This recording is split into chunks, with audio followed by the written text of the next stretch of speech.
Okay, the three movies that I would like to talk about today will be The Joker, Rambo, and The Call.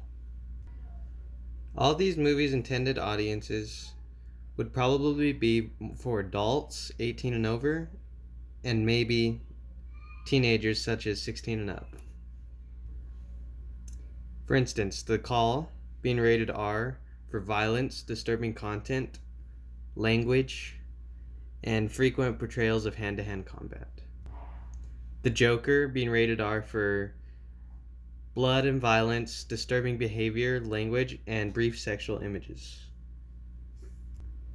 And of course, Rambo being rated R for strong graphic violences and drug use and language.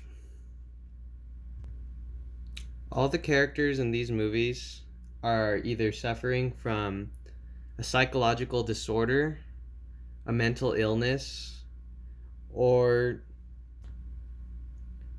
tragedy induced by trauma or shock of in the moment actions. The main characters in these movies being, of course, John Rambo in Rambo, um, Jack Napier in The Joker, and Jordan in The Call. The gender audiences,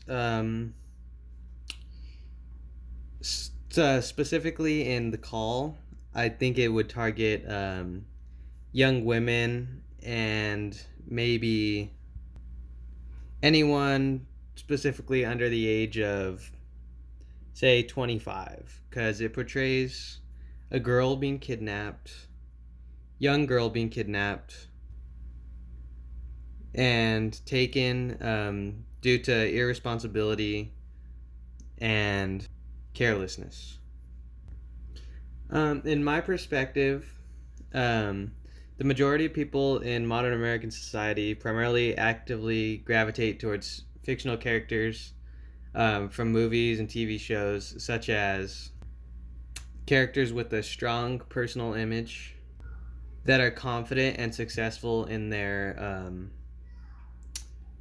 careers and in life. I think that people like to see a role model that goes through no struggles, has a perfect life, and maybe that's why they'd rather look up to them than real life teachers, business leaders, professional athletes. But people just like the whole fantasy of being someone that is untouchable and perfect and can do no wrong. Which I don't necessarily agree with, because we do have real life heroes and successful people such as teachers and business leaders, professional athletes to look up to as role models who do go out every day, work hard, and offer results. As a child, I did have movie role models, of course, being the superheroes, Iron Man, Captain America, James Bond, just people who were cool, successful, rich. And of course, it was cool to just see somebody who had such a successful life when dealing with stressful times in your life. You know, it's cool to see somebody that has it all figured out with no worries or, oh, well, of course, enemies. Describe situations in your programs that illustrates thoughts, feelings, behaviors consistent with mental illness. So, such as the Joker, he knows he has a mental illness and he's just accepted it and embraced it. But I think that is part of the problem where everything goes wrong, because it comes to a point where he's not trying to help himself. He just wants to embrace who he is and what he has and just follow wherever it'll take him. So, such as in the beginning, he has the laughing disorder, in which where he hands out his cards saying he laughs and people just accept that. But as the movie goes on and he gets bullied and people look down on him, it comes to the point where he just snaps and completely embraces his inner disorder, which releases him to go on a killing spree and lead a crime wave across the city. But I think he is aware that he has a mental illness through the doctors that he sees and what people impressions are from him. As for the call, the main character Jordan is going through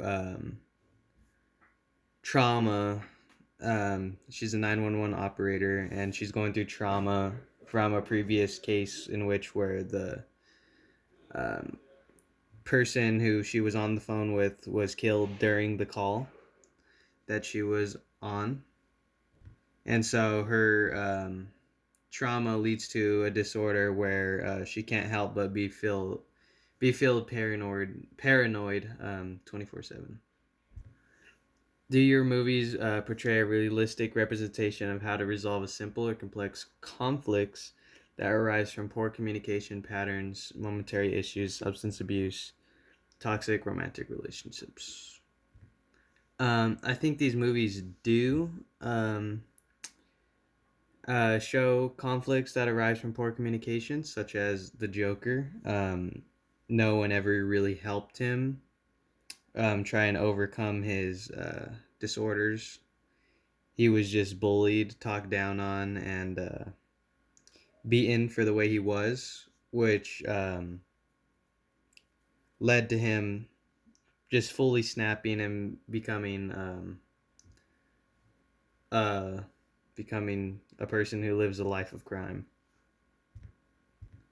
As for the call, Jordan, Jordan's situation did arise from poor communication because of after she had happened, she just told everyone that she was fine and she just moved past it and she just kind of just hid and didn't ask for any help and just kind of shut down. And that allowed her to become fully paranoid throughout her life until she finally embraced it and asked for help. As an adult, do you believe your perspective on life has positively or negatively influenced by lifetime of media influence? I believe that it has its ups and downs. Um, there are movies and media that do inspire you and influence you to take a look at yourself and become a better person. But they're also negatively influenced where media such as social media um, can make you second guess yourself or not fully believe to be the person that you are. It can make you want to be someone that you're not.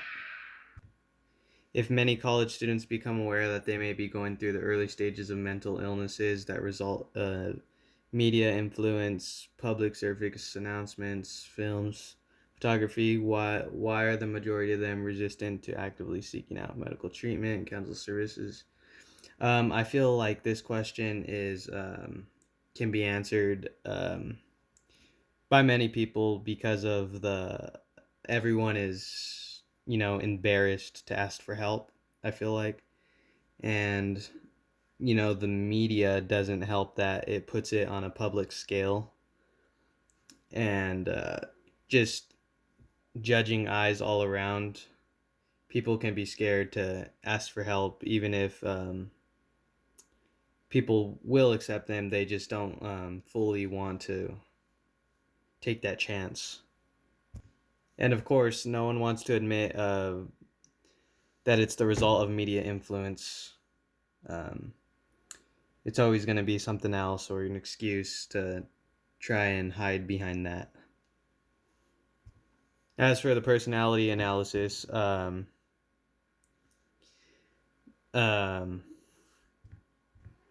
I think the personality of the Joker is really just a guy who's struggling in the beginning, doesn't know where to go for help, tries to ask for help, but no one will help him. They just respond with violence and unkindness towards him. And I feel like he wants to be a good person, but ultimately just snaps and becomes the crime person that everyone had already seen him as with his disorder. He becomes the person that everyone made him be.